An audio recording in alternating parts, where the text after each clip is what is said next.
అచ్చెన్నాయుడు మాట్లాడుతున్నారు. లైవ్ ద్వారా చూద్దాం. ఒక ప్రేక్షణ పునాదుల మీద పుట్టిందని సాక్షాత్తు జగన్మోహన్ రెడ్డి పాత్రికేయుల సమావేశంలో పుట్టాడు. వారి తాత రాజారెడ్డి ఎవరైనా సరే సహాయం చేస్తే మనం వారికి మెచ్చుకుంటాం, జీవితాంతం రుణపడి ఉంటాం. ఒక బలహీన వర్గాలు చెందిన వ్యక్తి మీరు రండి, మా మైన్లో వాటా ఉండి అందరం కలిసి ముందుకెళ్దామంటే ఆ మైన్ ఓనర్కే చంపి ఆ మైన్ను ఓన్ చేసుకొని ఆ డబ్బుతో ఈరోజు సామ్రాజ్యాన్ని నిర్మించుకొని ఆ రోజు నుంచి ఈ రోజు వరకు వ్యవహరిస్తున్నారు. మన అధ్యక్షుల వారు ఎప్పుడూ చెప్తారు, ఇది ఒక ప్రేక్షణ కుటుంబం, చాలా అజాగ్రత్తగా మనం ఉండాలి. జాగ్రత్తగా, అజాగ్రత్తతో ఉంటే చాలా పొరపాటు జరుగుతుంది. వాళ్ళ తాత రాజారెడ్డి వేట కొడవలతో స్టార్ట్ చేశాడు, తండ్రి కత్తులతో స్టార్ట్ చేశాడు. ఈయన వచ్చేసరికి గొడ్డలతో రాజకీయం చేసి ఈ రాష్ట్రాన్ని మొత్తం నాశనం చేయడానికి ఒక కంకణం కట్టుకొని పనిచేస్తున్నాడు. మాట్లాడితే అబద్ధాలు. నిన్న ఈరోజు పవిత్రమైనటువంటి మహానాడు జరుపుకుంటే నిన్నే ఒక సమావేశం పెట్టాడు. నిన్న మీ ఎమ్మెల్యేలు ఎమ్మెల్సీలు విద్యాశాఖ కార్యాలయంకి వెళ్ళి డిఎస్సిలో అవినీతి జరిగిపోయిందని సిగ్గుందా, లజ్జుందా, మాట్లాడే నైతిక హక్కు నీకుందా? 5 సంవత్సరాల అధికారంలో ఉండి ఒక్క ఉపాధ్యాయు పోస్టు కూడా నువ్వు తీయకపోతే మా యువనాయకుడు అధికారంలోకి వస్తే మొదటి డిఎస్సి పెట్టి నేను ఉద్యోగాలు ఇస్తానని ఒక మాటిచ్చి మీరు కక్షగట్టి ఆ నోటిఫికేషన్ ముందుకెళ్లకుండా 100 కోట్లు కేసులు కోర్టులో వేస్తే కోర్టులన్నీ క్లియర్ చేసి డిఎస్సిని పారదర్శకంగా చేసి ఉద్యోగాలు ఇచ్చాం. పోనీ ఏదైనా తప్పు జరిగిందంటే ఎప్పుడు అడగాలి? పరీక్ష జరిగినప్పుడు అడగాలి, ఉద్యోగ పత్రాలు ఇప్పుడే జరగాలి. దొంగల పడిన 6 మాసాలకి కుక్కల మొరిగినట్టుగా ప్రజా సమక్షంలో వాళ్ళకి మనం ఉద్యోగ పత్రాలు ఇచ్చి వాళ్ళు పాఠశాలలో జాయిన్ అయ్యి వారు బ్రహ్మాండంగా చదువు చెప్పుకునే సంవత్సరం తర్వాత గొడ్డల పార్టీ బాగా ఎక్కింది కాబట్టి దీన్ని డైవర్ట్ చేయాలి. డైవర్ట్ చేయాలంటే అచ్చెన్నాయుడు మీదో ఎక్స్ మీదో వై మీదో విమర్శ చేస్తే ఎక్కదని మన జాతీయ పార్టీ వర్కింగ్ ప్రెసిడెంట్ మీద ఈరోజు కావాలని చెప్పి విమర్శలు చేస్తున్నారు. దీన్ని మనందరం కూడా తిప్పి కొట్టాలని చెప్పి తెలియజేస్తున్నాను. నిన్న ఒక బుక్ రిలీజ్ చేశాడు. ఆ బుక్ మొత్తం చూస్తే నాకే ఆశ్చర్యం. ఆ బుక్ పేరు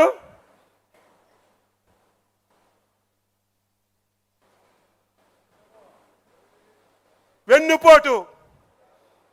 ఆ మాట నీకే వర్తిస్తుంది. ఒక్క ఉదాహరణ మీ అందరికీ చెప్తున్నాను. జగన్మోహన్ రెడ్డి కుటుంబం ఏ విధంగా ఉండేదో మీకు తెలుసు. కనీసం బతకడానికి కూడా అవకాశం లేని పరిస్థితిలో కాంగ్రెస్ పార్టీని ఉపయోగించుకొని సోనియా గాంధీని, రాజీవ్ గాంధీని, రాహుల్ గాంధీని ఉపయోగించుకొని నీ తండ్రి ముఖ్యమంత్రి పదవి పొందాడు. అది గుర్తుపెట్టుకో. నీ తండ్రికి ముఖ్యమంత్రి వచ్చిన తర్వాత ఆ పదవిని నువ్వు తీసుకొని 1,00,000 కోట్లు నువ్వు దోచుకున్నావు. దోచుకొని సామ్రాజ్యాన్ని నిర్మించుకున్నావు. నువ్వు నీ తండ్రి చనిపోయిన తర్వాత ముఖ్యమంత్రి పదవి ఇవ్వలేదని కాంగ్రెస్ పార్టీని వదిలేవు. అది వెన్నుపోటు అని చెప్పి మీ అందరికీ తెలియజేస్తున్నాను. ఆ పార్టీ వల్ల మీరు మీ కుటుంబం బాగుపడి ఆ పార్టీని వదిలి బయటకు వచ్చినటువంటి నువ్వు వెన్నుపోటు పొడిచి మమ్మల్ని అని చెప్పి మీరు అడుగుతున్నారు. ఈరోజు ఎలక్షన్ మేనిఫెస్టో గురించి మాట్లాడుతున్నాం. ఏముంచావు ఈ రాష్ట్రంలో? 5 సంవత్సరాలు ఈ రాష్ట్రంలో ఏమైనా ఉంచావా? 13 లక్షల కోట్ల అప్పులు. ఏ వ్యవస్థ చూసినా చిన్న భిన్నం. మేము ఊహించలేదు ఇంత దారుణాలు జరిగాయని. ఎలక్షన్లో మాట ఇచ్చాం. ఇచ్చిన మాట నిలబెట్టుకోగలమా, అమలు చేయగలమని చాలా భయపడ్డాం, బాధపడ్డాం. కానీ సమర్థవంతమైన నాయకుడు చంద్రబాబు నాయుడు గారు, కేంద్రంలో మోడీ గారు సహకారం తీసుకొని మీరు నేను ఎవ్వరూ ఊహించని విధంగా 2 సంవత్సరాల్లో సూపర్ 6 అని చెప్పి ప్రతి హామీని అమలు చేసి సూపర్ హిట్ చేసిన విషయాన్ని ప్రతి ఒక్కరు కూడా గుర్తుపెట్టుకోవాలి. నీకు అసలు మేనిఫెస్టో గురించి అడిగే నైతిక హక్కుందా? సిపిఎస్ రద్దని మొదటి సంతకం పెడతానన్నావు, ఈరోజు నువ్వు దానికి ఆన్సర్ చేయి. నేను గెలిస్తే ఈ రాష్ట్రంలో సంపూర్ణ మద్యపానం నిషేధం చేసి మళ్ళీ 2024లో ఓట్లు అడగడానికి వెళ్తానని నువ్వే కదా చెప్పావు. నీది నోరా తాటిమట్ట. దీనికి ఆన్సర్ చేయవలసినటువంటి అవసరం ఉంది. ఈరోజు కష్టాలున్నా బాధలున్నా చంద్రబాబు నాయుడు గారికి ఒక విశ్వసనీయత ఉంది. చంద్రబాబు నాయుడు గారు మాటిస్తే నిలబెట్టుకున్నటువంటి తత్వం. తప్పనిసరిగా అమలు చేశాం. రేపు భవిష్యత్తులో ఒక పైసా వస్తే ఆ పైసా పేదవాడికే పంచడానికి, ఈ రాష్ట్రానికి మేలు చేయడానికి అహర్నిశలు కృషి చేస్తున్నటువంటి చంద్రబాబు నాయుడు గారికి మనందరం సహకరించాలి. చివరగా ఒక్క మాట చెప్పి ముగిస్తున్నాను. మనందరం అప్రమత్తంగా ఉండాలి. 2014-19 ఈ దేశంలో చంద్రబాబు నాయకత్వంలో నేను చాలాసార్లు ఎమ్మెల్యేగా పనిచేశాను, మంత్రిగా పనిచేశాను. ఎప్పుడూ ఆ 5 సంవత్సరాలు జరిగిన అభివృద్ధి సంక్షేమం ఎప్పుడూ జరగలేదు. కానీ మనం చేసింది చెప్పుకోలేదు. చేసిన అభివృద్ధి సంక్షేమం చెప్పుకోలేక వాడు చెప్పిన అబద్ధాలు ప్రజలు నమ్మి 2019లో మనకి నష్టం జరిగింది. జగన్మోహన్ రెడ్డి ఈసారి నీకు ఆ ఛాన్స్ ఇవ్వమని చెప్పి తెలియజేస్తున్నా. నువ్వు ఒకటి చెప్తే 2 చెప్తాం, 2 చెప్తే 3 చెప్తాం.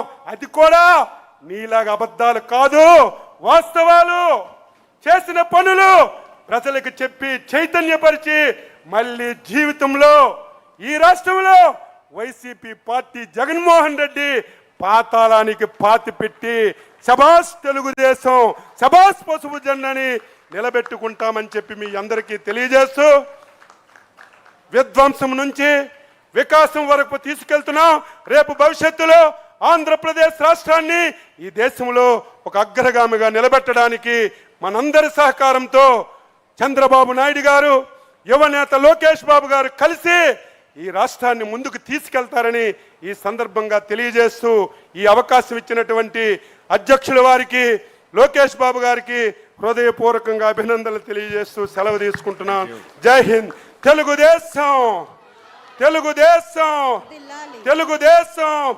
చంద్రబాబు నాయకత్వం, చంద్రబాబు నాయకత్వం, చంద్రబాబు నాయకత్వం.